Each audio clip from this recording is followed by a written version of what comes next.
going to talk about something we've been seeing in so many virtual consults over the past 4-5 weeks. So we thought we would address this in a similar manner as we did the eyelids last week. Last week I started to answer questions regarding what we describe as aging face surgery. I talked about one of the most popular procedures called an upper blepharoplasty or eyelid surgery. I shared with you that an upper blepharoplasty is, in my opinion, one of the best procedures anybody can have done really in their lifetime. Recall the blepharoplasty is a 20-minute procedure. It's performed under local anesthesia. Quick review of the process. You come in, we give you some oral medication. We call it a cocktail, mostly Valium these days. So you're relaxed and perhaps you fall asleep. I'll measure and mark very carefully the placement of in the natural crease of the eyelid, about 8 to 10 millimeters from this eyelash margin. And then we'll also we'll measure the tissue we plan to excise. Next, I'll gently localize the area. That means I'll numb it up. We'll wait for the medication to take effect. The lights go out because I wear a bright headlight. Music goes up and we get started. So this takes about 20 to 30 minutes. We'll remove the excess skin. We'll address any of the fatty tissues as needed also. And then we close the incision with a single what we call running subcuticular suture, one little stitch. Of course, there's some swelling, but there's no pain. There's a little bit of burning as the local wears off. But that's remedied with some cold compresses. So really no pain medication is required. And you'll come back, sutures removed, about 6 to 7 days. This is a wonderful procedure that anyone would benefit from who complains of tired eyes. And we're all complaining of looking and feeling a little tired, including myself right now. But what do we do about the lower facial area? So today we're going to talk about the sagging cheeks, the jowls, the jawline, and that always hated neck. So we call what I'm describing an advanced facelift. This is basically a lower facelifting procedure where the appropriate tissues of the face are repositioned and secured in a safe manner so that we'll achieve natural results. So let me remind you that we like to involve any significant others in the process, and that is the consultation process, so that any or all of your questions, and everybody's questions, can be addressed and we all have the right expectations. We find that this helps you ultimately to have the best possible experience, and then everyone is happy. Okay, so like the eyelid surgery, the advanced facelift is performed under local anesthesia. This means that we do not use IV sedation or general anesthesia, so you're not intubated. There's no breathing tube down your throat. There's no paralysis with medications, and this is really as safe as it gets. We've been doing it this way for more than 18 years, and I think patients really appreciate it. The other thing that's not required are tubes or drains that we commonly used many years ago, and many still do. It's safe without the anesthesia. There's no nausea or vomiting. This minimizes any risks. It's an easier overall recovery. There's less bleeding. So this is a really wonderful approach to take for the advanced facelifting procedure. So let's walk through this procedure like we did the eyelids. So when you arrive, you're naturally going to be a little bit nervous, a little bit excited. Both are expected and normal. We'll review the plan, we'll sit down with you, and we'll give you that little cocktail, just like the eyelids, with a little, mostly Valium. And then what we will do is we will head back to the operating room. So we'll walk you back and you walk back. And then I'll start drawing on you. I'm going to start making the drawings, the markings for the placement of the incisions. So this little thing in front of your ear is called the tragus, and in women we're going to make a marking on the inside portion of that. Okay, so that's called a post-tragal marking. So we're going to ultimately make the incision there, and that's where we'll be able to hide it. In men, we'll make the incision pre-tragal. We'll make it in front of the tragus. And why do we do that? Well, we do that because if we made it post-tragal in men, we'd probably end up moving the beard, back into the ear canal. And so that would be very difficult to manage following the lift. We used to depilate it. We used to try to take the hairs out. We used to use laser hair removal, but if you've got a gray beard, there's no way to do that anyway. So by placing it in the pre-tragal area, ultimately, people are not going to be aware that you've had an incision there if you're male. Why? Because it's going to be at the edge of a hair-bearing area, the beard, and a non-hair-bearing area in front of the ear canal. So the only thing that changes is that the beard gets moved posterior a little bit. Okay? So this is a nice way, even when we used to make incisions down here, we don't any longer, but we always placed it between a hair-bearing and a non-hair-bearing area. All right, so at least you know why the incision varies a little bit. So in women, the incision is post-tragal, and in men, it's pre-tragal. So we'll extend that in both men and women around the ear lobule, and it will come along probably midway up the back of the ear, possibly to the upper portion, but we rarely extend these incisions along the hairline here. So you don't have to worry about wearing your hair back in a ponytail, if you're male or female, and you don't have to worry about the wind blowing and seeing telltale signs of surgery, should you be out and you're in the grocery store and you have a white scar there. So we don't need that any longer. So now that we have things marked properly, we'll next inject the local anesthesia. I'll pinch you with my fingernails, numb you up. The lidocaine numbs the tissue instantaneously, and there's epinephrine, that's part of that solution, that constricts the blood flow. So what that means is the epinephrine will actually, you'll see the tissue blanch, there's less blood flowing to the area. Throughout the procedure, we're going to lose less than 1 to 2 teaspoons of blood during the procedure. And that is pretty significant. We allow the medication to do its thing for 7 to 10 minutes while we're getting ready. The lights go off and your music goes on, and we're ready to go. So you'll be draped. That is, we'll put some sterile drapes around you, and hopefully at this point you'll be comfortable, you'll be relaxed.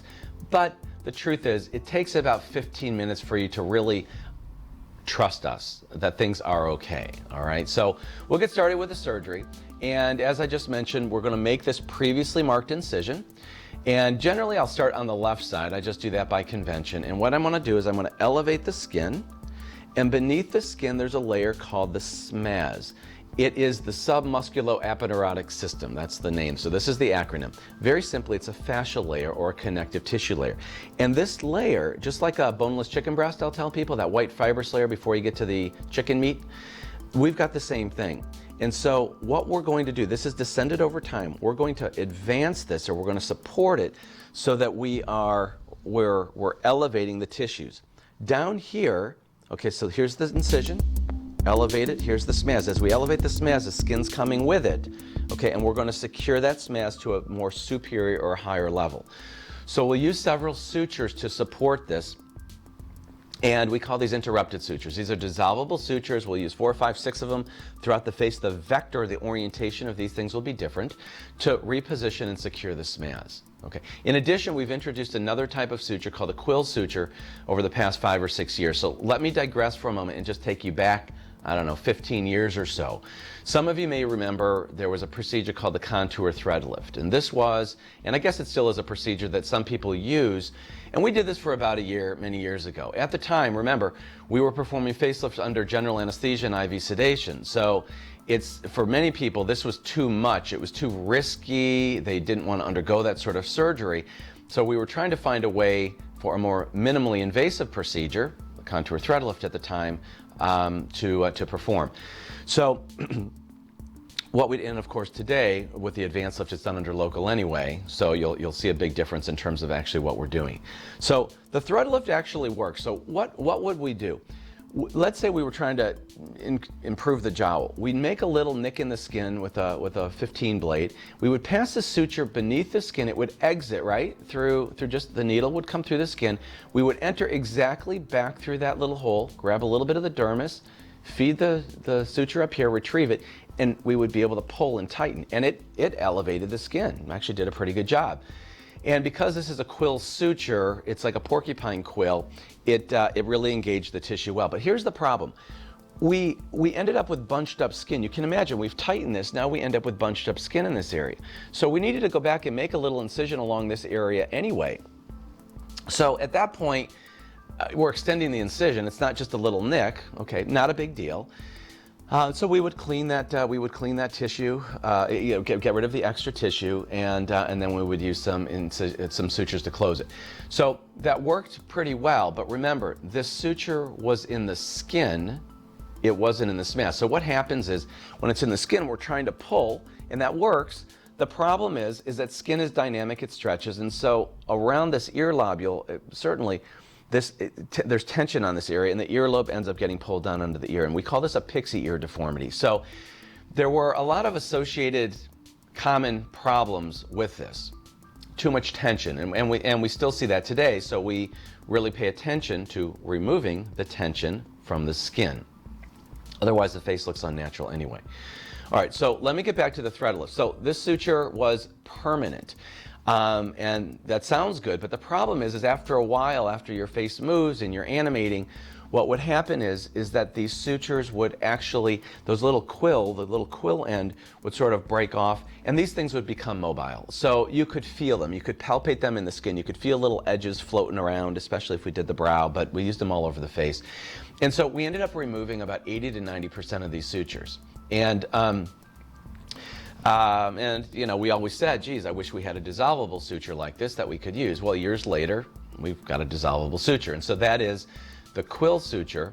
And this absorbable suture is used, remember, I want to take you back here, we made our incision, elevated the skin, supported the smaz, repositioned it with some interrupted dissolvable sutures. Now we're using the Quill Suture, and we're also engaging that smaz area. So it helps to support the smaz. It's kind of a backup, a security suture as well. And so let's say following the procedure you go to yawn or bite into an apple or do some things that you shouldn't do that we're asking you not to do right away. Theoretically and practically, that puts tension on some of those smaz sutures. And imagine some of those interrupted sutures pulling through the smaz. Well, you're losing some of the result. And of course, we don't want to do that. So with the Quill Suture, it's engaged the smaz better, and it gives us a little bit more reliability and protection from things slipping. So it's really worked beautifully, and we use it the majority of the time. We don't always use it. There are some reasons why we may not use it, but that's been one of the steps in the evolution of this lift. Okay, so now that we've undermined, okay, and elevated and repositioned and secured the smaz, we actually can see the tissues come right up. So you'll see the fold, the jowl, the jawline, and the neck, all these tissues come up nicely into their new, more elevated, rejuvenated position. And because the smaz is still attached down here, of course, the skin's coming up. And so we'll take a photo of this for you, or a video. People seem to like to see what we're doing. I guess this goes back to the days where maybe we had tonsillectomies, and the ENT doc would give you your tonsils in a jar. I don't know. We don't do that. We don't give you the tissues, but we do take photos and videos, and we post them on your portal if you're interested. A lot of people aren't interested right away, but down the road they're curious how much skin we remove. So we'll excise the redundant skin, and then we'll meticulously suture this. So we told you where we marked the incision. We'll meticulously close it. We'll go to the other side, and we'll repeat the process. So the total time is typically about 75 to 90 minutes. It depends what we're doing and what your anatomy is like. We don't use any tubes or drains, as I've mentioned. And because we only lose a teaspoon or two of blood during the procedure, because we've waited for that epinephrine to help us vasoconstrict the tissues. Okay, so the description I just reviewed is responsible for the majority of the result in cleaning up the lower portion of the face, jawline, jowls, and neck. Additionally, however, we might perform one or two additional minor procedures in the neck. The first thing that we commonly do, actually we start the procedure this way in most patients, is what we call submental, that means under the chin, liposuction. This is a 90-second, 2-minute maybe procedure where we make a little, what we call a stab incision. Of course, you're localized, and we run the liposuction cannula to clean this up. Most people don't have a lot of fat here, but we are removing any fat that's there, but we're also creating some internal scar tissue, we call it fibrosis. It's internal scar tissue, so that it will help support the skin and the soft tissues through the healing process to give us more definition in the neck. So that's something we commonly do. The second thing that's sometimes done is what we call a platysmaplasty. And what's a platysmaplasty? Well, we have this muscle in our necks. There's a right and a left side. So when I go like this, it's the platysma that's pulling down the corners of my mouth. And in nature, the right and left side usually connect in the middle, but it's a very weak connection. It's attenuated, it's very weakened, and so it often separates. And when we see the separation of those muscles, we call that banding. And so in certain situations, we may extend this incision just a little bit more, still short. Many of us have a scar from falling off our bicycles as a child anyway, but there's a natural crease here. We'll make the incision, find the right and the left side of the muscles, and we'll suture them together. And this can improve the banding. We don't always do this. It depends, what your anatomy's like, what the goals are, but we discuss this with you individually. So some of you will need it, and some of you won't. All of it is part of the advanced lift, and it's really based on our consultation together, and it's also based on what we're seeing during the procedure. Okay, so let's conclude the surgery now. Once we're through meticulously suturing the skin, we will apply this dressing. This is wrapped around your head, so it's rather bulky, I must say. It remains on for just one night. It feels a little bit tight. There's some swelling that creeps up overnight. The local wears off, so it is what I describe as the true definition of discomfort. It's tight. It's not terribly comfortable, but it's not usually described as pain or painful. We do, however, prescribe a few pain pills for those that might want to take it. Maybe you'll take a half a pain pill. Most people might take Tylenol. Many people don't take anything, but it's there for you if you need it. And I do want to say, this is surgery, so I don't want to minimize that. There is a recovery period. We don't operate, and then we walk you out, and you're ready for your daughter's wedding the next day, okay? But compared to the way we used to do things, it's really remarkable how well patients do with these procedures. So the next day you'll come back, and you'll see me. We'll get this dressing removed. You're going to look a little bit like a chipmunk, something like that anyway. And typically, there's not a great deal of bruising because we didn't have a lot of bleeding. Occasionally there is, although you're going to feel tight. In fact, brushing your teeth might be a little bit challenging even. We don't want you stretching your jaw. Soft diet. We don't want you biting into an apple. I mentioned that. And we just don't want you stretching things quite yet. It's going to feel tight. Like I say, soft diet and hang in there. Activity-wise, you can go for a walk, you can get on an elliptical, and get on a stationary bike. Yoga and Pilates, not so much. We like you to wait probably 3 to 4 weeks for that, depending on what you're doing. It's a lot of twisting and turning and pressure around your neck and face that we don't want. So the dressing's removed, and we'll give you this little fancy elastic, not so fancy, elastic, just a white elastic band to wear. We want you to sleep in that mostly to protect your ears so you're not pulling on your earlobes where those sutures are during this time. And also if you're dressing, women, I know a lot of times are dressing, pulling clothes up. We usually recommend a button-down shirt. We don't want you pulling things over your head. Yeah, you can shower, but we want you to be careful not wrapping towels around your head so you're not pulling your ears. So we'll go over all of these things. So you can function fairly normally, and we do encourage you to do some of those things. We'll give you everything you need to take care of it, which basically these days amounts to a little bit of bacitracin ointment, and that you'll apply over the incisions. There typically isn't much bleeding, but here's the biggest advice that I can give you, and I'll give everybody, we give this to everybody. Have a good sense of humor. About 50% of patients seem to have a little episodic depression, usually about 3 to 4 days following surgery.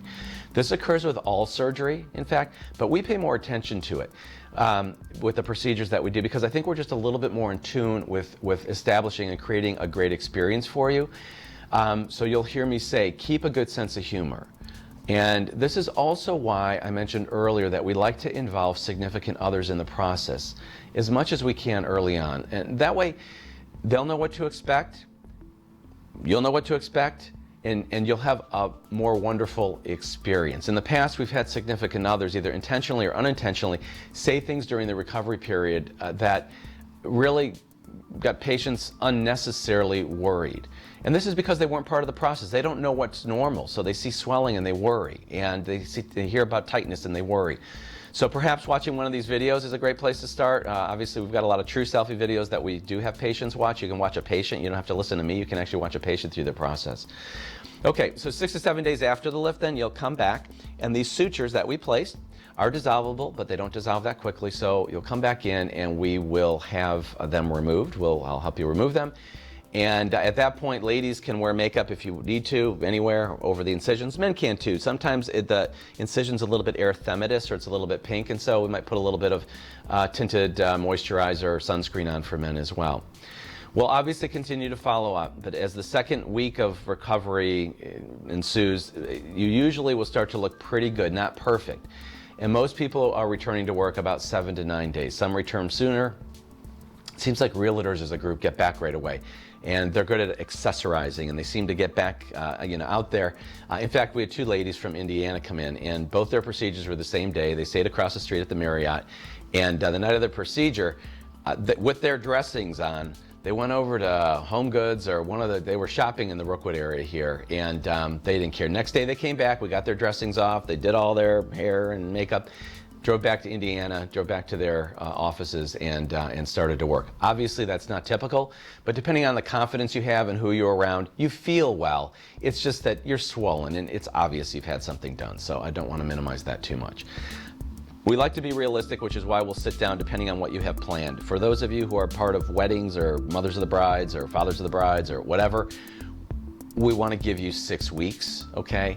But otherwise, there is a process. It takes about 3 to 4 weeks before you're biting into a burger or a tofu burger as normally as you might have before. So there is a process to recovery, but it's much easier than it was years ago where you were bruised and you've got tubes and you're not, mobile and all that kind of stuff. So the results for these procedures obviously help you look more refreshed and natural. Perfection is never achieved. I tell patients that the only person who tells me that I'm perfect is my wife, and then they say, and you believe her?